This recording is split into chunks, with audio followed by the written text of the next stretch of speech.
So, hello students. Today I am going to discuss with you about the anti-asthmatic drugs. और ये fourth part है अपना anti asthmatic drugs के ऊपर में. हमने लास्ट वीडियो में कवर किया था ब्रोंकोडायलेटर्स. उस पार्ट में हम लोगों ने डिस्कस किया था बच्चों बीटा एगोनिस्ट के बारे में, सिंपैथोमिमेटिक ड्रग्स के बारे में, एंटी कोलिनर्जिक ड्रग्स के बारे में. उसी में मिथाइलजेंथिन वाला पार्ट छूटा था और हमने बोला था कि हम इसको डिस्कस करेंगे अपने नेक्स्ट वीडियो में. सो हम लोग डिस्कस करते हैं मिथाइलजेंथिन के बारे में.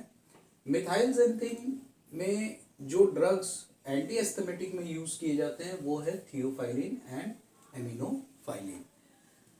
थियोफाइलिन जो है बच्चों, it is a naturally occurring xanthine alkaloids.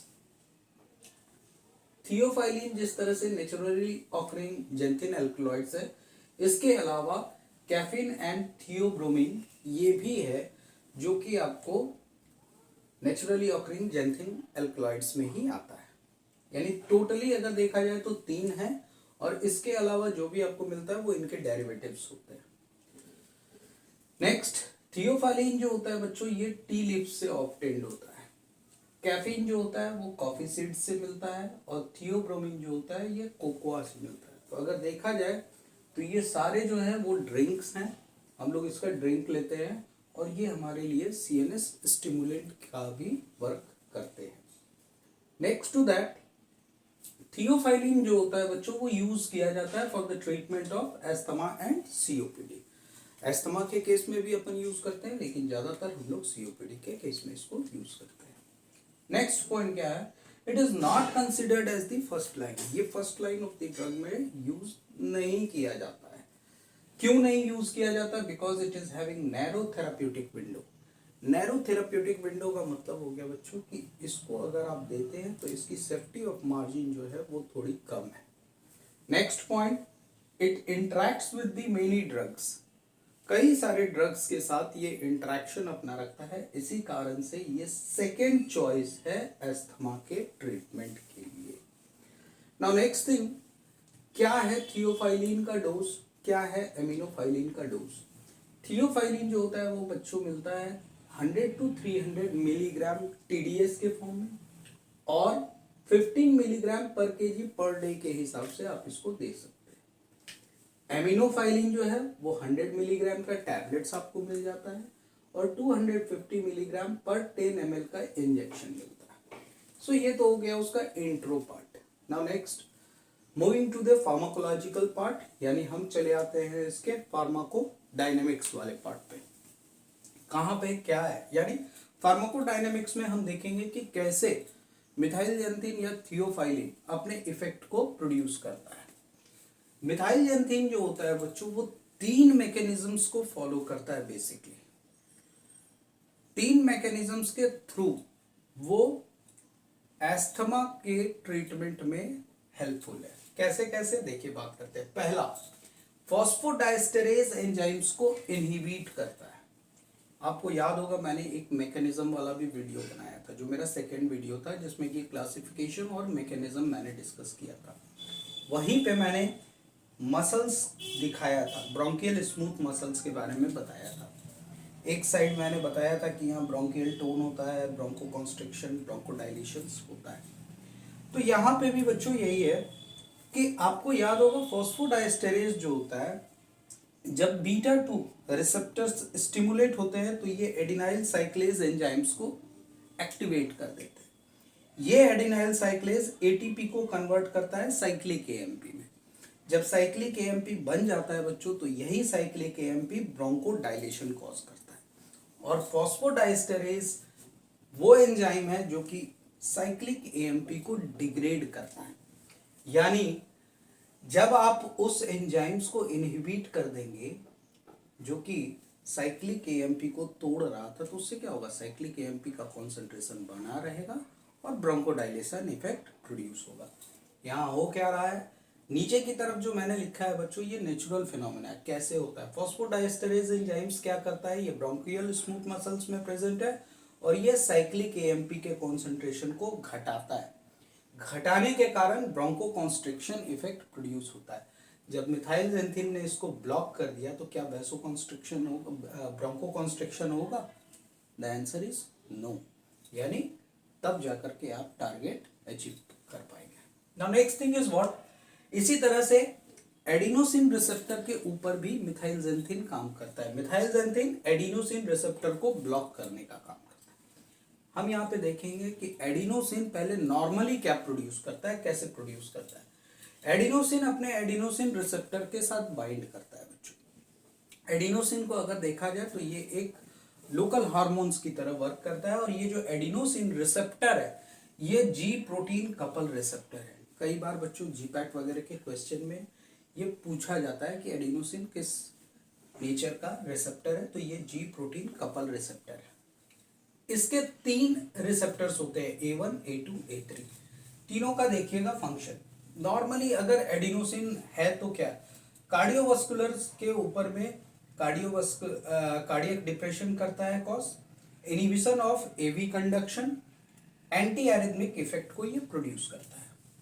CNS के ऊपर क्या इफेक्ट प्रोड्यूस करता है, जो कि ये 1 रिसेप्टर से मेडिएटेड है, डिप्रेसेंट इफेक्ट प्रोड्यूस करता है, स्लिप इंड्यूस करता है, एंजाइटी को रिड्यूस करता है। नाउ नेक्स्ट A2 रिसेप्टर से क्या है, हाइपोटेंशन एंड वेसोडाइलेशन कॉज हो रहा है।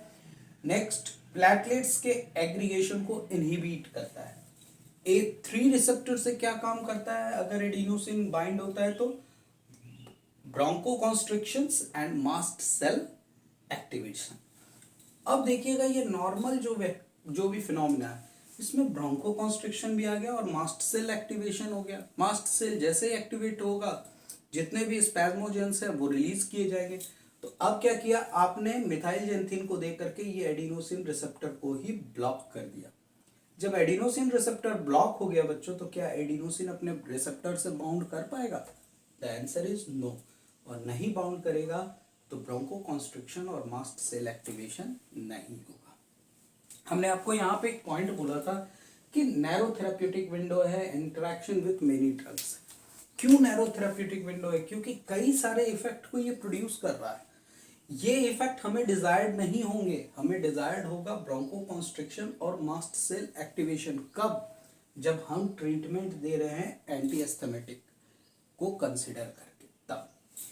नाउ नेक्स्ट थर्ड मैकेनिज्म क्या है, डीएसिटाइलेशन ऑफ हिस्टोन प्रोटीन को मिथाइलजेंथिन एक्टिवेट करता है या स्टिमुलेट करता है। जैसे ही डीएसिटाइलेशन होता है बच्चों, वहां पे क्या होता है, it prevent the transcription of inflammatory gene. Transcription, inflammatory gene के ट्रांसक्रिप्शन को वो रोक देगा, और जैसे ही प्रिवेंट होगा जो भी इन्फ्लेमेटरी मेडिएटेड लंग्स डिजीज जो होंगे वो नहीं होंगे।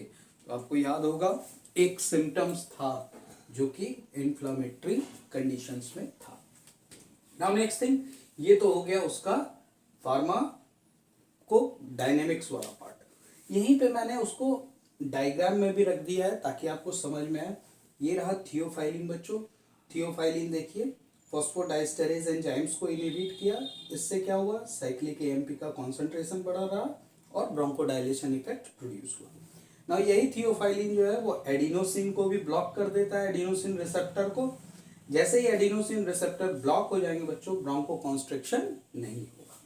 So this is all about your pharmacodynamic part. Now pharmacokinetic. Pharmacokinetic में देखेंगे तो वेल एब्जॉर्ब्ड ओरली, आप ओरली देंगे बहुत अच्छा इसका एब्जॉर्प्शन है, and it is widely distributed, पूरे बॉडी में अच्छे से डिस्ट्रीब्यूट किया गया। Next, it can cross the placenta. अगर आप मदर को देते हैं तो मदर के थ्रू ये बच्चे में जा सकता है। कैसे? Because it is secreted in the milk, milk में इसका सिक्रेशन होता है। नॉर्मल पॉइंट है, metabolised by liver and excreted through urine. Now what are the adverse effect? Adverse effect जो होता है बच्चों मिथाइलजेंथिन का, वो डिपेंड करता है कि इसका प्लाज्मा कॉन्सेंट्रेशन कितना है। यहाँ पे हमने प्लाज्मा कॉन्सेंट्रेशन को माइक्रोग्राम पर ml के हिसाब से लिया है, और यहाँ क्या हुआ है कि जैसे 0, 5, 10, 15, 20, 25, 30 तक हम गए, तो लगभग आप 10 तक यानी 10 माइक्रोग्राम पर ml तक अगर आप प्लाज्मा का कॉन्सेंट्रेशन मेंटेन कर रहे हैं तो साइड इफेक्ट्स बहुत कम होंगे। लेकिन जैसे ही आप उससे ज्यादा जा रहे हैं बच्चों, तो यहाँ देखिए डिस्पेप्सिया, हेडेक, इंसोम्निया, आप 20-15 के लगभग में जा रहे हैं तो restlessness, vomiting, trimmer, agitation, hypotension, और जब आप 30 माइक्रोग्राम के लगभग में पहुंच जा रहे हैं तो मे बी चांसेस है कि delirium, arrhythmia, convulsion, coma and death भी आपको मिल सकता है। तो ये कारण था कि इसको हम कह रहे थे कि थेराप्यूटिक विंडो जो है वो बहुत ही नैरो है, सेफ्टी ऑफ मार्जिन जो है वो बहुत ही नैरो है। नाउ नेक्स्ट, कभी कभी पूछ देता है कि आप ड्रग इंटरेक्शन के बारे में बताइए, मिथाइल जेंथिन में क्या क्या ड्रग इंटरेक्शन है वो। तो यहां पे हमने 2 ड्रग इंटरेक्शन बताए हैं बच्चों। ये ड्रग इंटरेक्शन इसके मेटाबॉलिज्म से रिलेटेड है। किसके? मिथाइल जेंथिन के मेटाबॉलिज्म से रिलेटेड है। क्या रिलेटेड है वो देखिए। मिथाइल जेंथिन के मेटाबॉलिज्म को इंड्यूस करना है और इनहिबिट करना है। अगर मिथाइल जेंथिन के मेटाबॉलिज्म को आप इंड्यूस कर दोगे, यानी उसके मेटाबॉलिज्म को बढ़ा दोगे, तो उसका प्लाज्मा कॉन्सेंट्रेशन बच्चों कम जाएगा, और प्लाज्मा कॉन्सेंट्रेशन कम जाएगा तो अगर आपने नॉर्मल डोज में यूज किया है, थेराप्यूटिक डोज में यूज किया है, तो उसकी एक्टिविटी क्या होगी? घट जाएगी। नेक्स्ट, अगर ज्यादा डोज भी है तो भी उसके साइड इफेक्ट्स भी घट जाएंगे। नेक्स्ट, अगर इनहिबिट कर देते हैं आप मेटाबॉलिज्म को, तो उससे क्या होता है कि अगर मेटाबॉलिज्म नहीं होगा तो वो टूटेगा नहीं तो उसका कॉन्सेंट्रेशन ज्यादा बना रहेगा। कॉन्सेंट्रेशन ज्यादा बनेगा तो मे भी साइड इफेक्ट्स वगैरह ज्यादा प्रोड्यूस कर सकता है, क्योंकि इसकी थेराप्यूटिक विंडोज जो है वो नैरो भी है। तो आइए देखते हैं कौन कौन से ऐसे फैक्टर हैं जो कि मेटाबॉलिज्म को इंड्यूस करते हैं और कौन कौन से ऐसे फैक्टर हैं जो कि इसको इनहिबिट करते हैं। तो इंड्यूस करने वाले फैक्टर्स में स्मोकिंग, फेनिटोइन, रेफेम्सिन, ये 3 ड्रग, या स्मोकिंग को तो छोड़ दीजिए, रेफेम्सिन और फेनिटोइन ऐसे ड्रग्स हैं जो कि मेटाबॉलिज्म को इंड्यूस कर रहे हैं। नेक्स्ट, इनहिबिट करने वाले कौन से हैं? Erythromycin, ciprofloxacin and cimetidine. So ये तीनों जो हैं इसके मेटाबॉलिज्म को रोकने का काम करते हैं। So this is all about the pharmacology of methyl xanthine, और आप इसको एक बार पढ़िए अच्छे से। मैक्सिमम कॉन्सेप्ट मैंने यहाँ पे कवर किया है बच्चों। So this is all from my side for today. Thank you.